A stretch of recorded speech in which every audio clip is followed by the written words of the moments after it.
નમસ્તે, મારું નામ પટેલ વિપુલકુમાર જયંતિભાઈ.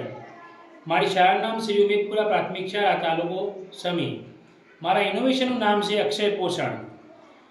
ઇનોવેશનની કેટેગરી વિભાગ 3 છે, જેમાં હેતુ સિદ્ધ થાય છે બાળકોનું સ્વાસ્થ્ય જળવાય તે માટે પૌષ્ટિક આહારની વહેંચણી.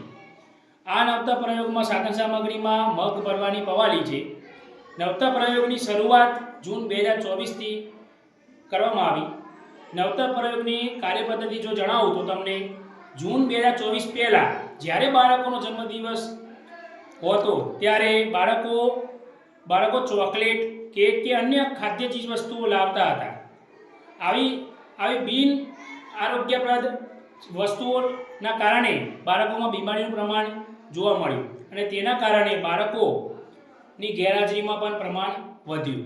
આ બાબત અમારા ધ્યાને આવી, તેથી અમે બધાએ ભેગા મળીને એવું વિચાર્યું કે બાળકો જો જન્મદિવસની ઉજવણી વખતે ચોકલેટ, કેક કે અન્ય ખાદ્ય ચીજ વસ્તુઓના બદલે મગ કે ચણા જો લાવે અને તે પણ 500 ગ્રામ કે તેથી ઓછા તો સ્વીકારવા અને તેનો જ્યારે જથ્થો ભેગો થાય ત્યારબાદ અમે એને ફણગાવીને સૂપ દ્વારા તથા બાફીને બાળકોને આપતા, અને જેના કારણે આ વસ્તુ ગ્રામજનો પણ જ્યારે બર્થડે હોય તો તે પોતાનો બર્થડેની ઉજવણીમાં શાળામાં મગ ભેટ આપતા.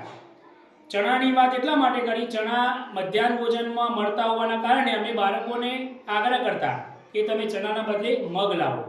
અને આજે અમારી શાળામાં દરેક બાળકોના જન્મદિવસમાં બાળકો મગ લાવે છે અને તેના કારણે અમે સરસ મજાનું એમને બાફીને અથવા તો સૂપ દ્વારા અથવા તો ફણગાવીને આપીએ છીએ. એ સિવાય પણ અમે બાળકોને મગનું શાક અને પૂરી પણ આપીએ છીએ, જેના કારણે બાળકોના સ્વાસ્થ્યમાં સુધારો જોવા મળ્યો અને બાળકોની હાજરીમાં પણ વધારો જોવા મળ્યો. આ ઇનોવેશનની ઉપયોગિતા તો આ ઇનોવેશનના કારણે વાલીઓમાં આર્થિક ખર્ચ ઘટ્યો. જે બાળકો પહેલાં ચોકલેટનો ખર્ચો કરતા તેના બદલામાં મગનો પૌષ્ટિક આહારનો ખર્ચો કરવા લાગ્યા. બાળકો પોષણયુક્ત ખોરાક મળવા લાગ્યો. બાળકોમાં બીમારીનો ઘટાડો જોવા મળ્યો.